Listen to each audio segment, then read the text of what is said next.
मध्ये परमेश्वरी जगन्माता जीवधात्री नारायणी परमेश्वरी व्यूहतेजोमयी ब्रह्मानन्दिनी हरिसुन्दरी पाशाङ्कुशेक्षुकोदण्डपद्ममालालसत्करा दृष्टा त्वां मुमुहुर्देवाः प्रणेमुर्विगतज्वराः तुष्णुवुः श्रीमहालक्ष्मीं ललितां वैष्णवीं परां श्रीदेवाः उवाच जयलक्ष्मी जगन्मातः जयलक्ष्मी परात्परे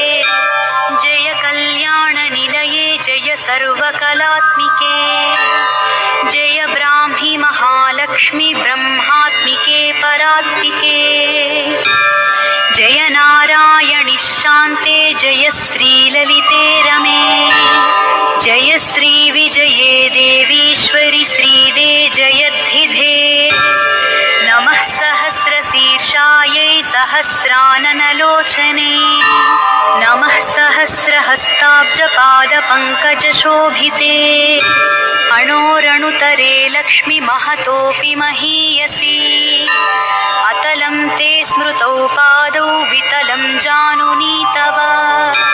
रसातलं कुटिस्ते च कुक्षिस्ते पृथिवीमता हृदयं भुवः स्वस्तेस्तु मुखं सत्यं शिरोमतम् दृशश्चन्द्रार्कदहना दिशः कर्णाभुजः सुराः मरुतः